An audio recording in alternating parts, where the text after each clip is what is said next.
5th chamber है spectrometer का, magnetic reason.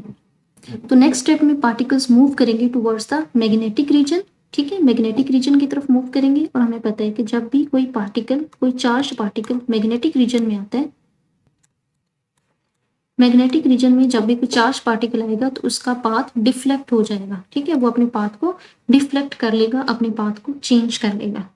तो जैसे ही यहाँ पे ये जो पार्टिकल्स हैं ये आए मैग्नेटिक रीजन के अंदर, तो इनका पाथ क्या हो जाएगा, डिफ्लेक्ट हो जाएगा।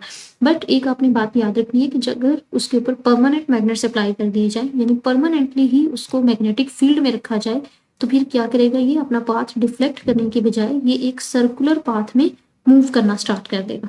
ठीक है, तो ये पार्टिकल्स भी, क्योंकि इनके ऊपर परमानेंट मैग्नेट्स अटैच हैं, इनके ऊपर मैग्नेटिक फोर्स जो है वो मुसलसल अप्लाई हो रही है, जिसकी वजह से ये पार्टिकल्स जो हैं ये यहाँ से अपना जो है वो एक सर्कुलर पाथ बना लेंगे। ठीक है, जैसे ही मैग्नेटिक रीजन में आएंगे ये एक सर्कुलर पाथ बना लेंगे। तो जिन पार्टिकल्स का मास कम होगा वो कम सर्कल बनाएंगे, वो कम रेडियस वाला सर्कल बनाएंगे, और जिनका मास जो है वो ज्यादा होगा वो ज्यादा रेडियस के साथ यहाँ पे अपना सर्कल बनाएंगे। ठीक है, ये असल में इसका पाथ जिस तरह से होता है इन पार्टिकल्स का, ये यहाँ पे एक सर्कल बना रहे हैं। ठीक है, इन पार्टिकल्स का जो है वो इस तरह से सर्कल बना रहे होते हैं, ये वाले जो है ये इस तरह से सर्कल बना रहे होते हैं।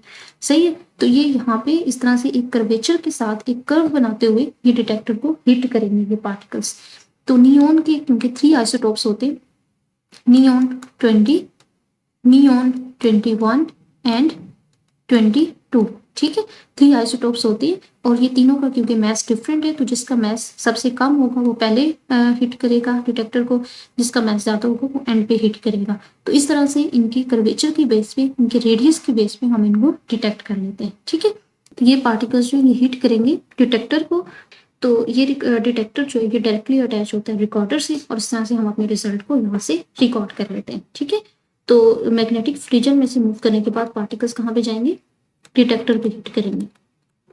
अगर हम देखें तो जैसे ही पार्टिकल्स मूव करेंगे इनटू द मैग्नेटिक रीजन, तो इनके ऊपर अप्लाई हो रही है एक मैग्नेटिक फोर्स, जिसको मैं रिप्रेजेंट करूंगी FM से, और ये मैग्नेटिक फोर्स इन पार्टिकल्स को मूव करवा देगी इनटू द सर्कुलर पाथ। ठीक है, और सर्कुलर पाथ में मूव करवाने के लिए हमें रिक्वायर होती है सेंट्रीपिटल फोर्स।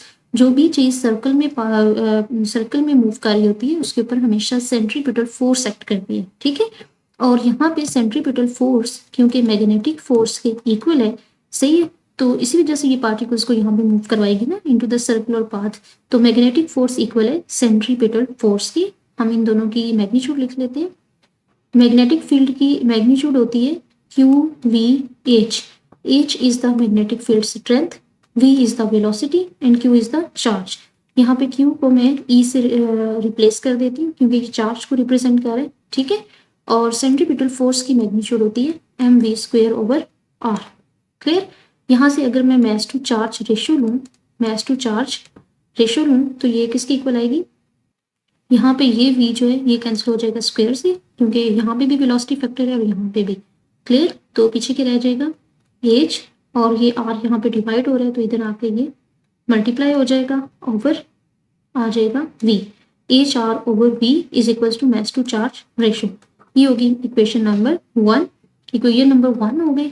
अब नेक्स्ट देखें कि यहाँ पे इन चार्ज पार्टिकल्स को मूव करवाने के लिए हमने इनके ऊपर अप्लाई की थी पोटेंशियल डिफरेंस, जिसकी वजह से इनकी स्पीड हाई हुई। ठीक है, ये स्पीड अप हुए और ये मूव किए towards the next reason.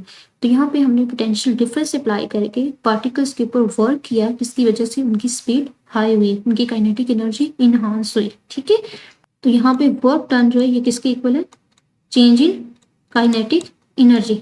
Work done जो है वो यहाँ पे क्योंकि हमने पार्टिकल्स के ऊपर किया, चार्ज पार्टिकल्स के ऊपर वर्क किया by applying the potential difference, तो ये वर्क डन इक्वल होगा QE के। ठीक है, Q is the charge and E is the potential difference. यहाँ पे भी मैं Q को E से रिप्रेजेंट कर देती हूँ क्योंकि ये चार्ज को यहाँ पे शो कर रहा है। ठीक है, और काइनेटिक एनर्जी की मैग्नीट्यूड होती है 12mv²। तो यहाँ से हमें सेपरेट करना है वेलोसिटी फैक्टर, क्योंकि जब हमने इसके ऊपर वर्क डन किया तो पार्टिकल्स की स्पीड इनहांस हुई, उनकी वेलोसिटी इनहांस हुई, तो यहाँ से हमें वेलोसिटी फैक्टर को सेपरेट कर लेना है। ठीक है, तो E into capital E over ये 2 जो है यहाँ पे मल्टीप्लाई हो जाएगा और M यहाँ पे डिवाइड हो जाएगा। ये होगी हमारी इक्वेशन नंबर 2। अब यहाँ से इक्वेशन नंबर 2 से हमने वेलोसिटी की वैल्यू को पुट करना है इन द इक्वेशन नंबर 1। तो क्योंकि यहाँ पे v स्क्वेयर है और यहाँ पे सिंपल v है, तो हम इस इक्वेशन का ले लेंगे, इस इक्वेशन का ले लेंगे हम स्क्वेयर। तो ये आ जाएगा h square r square over v square is equals to m square over e square.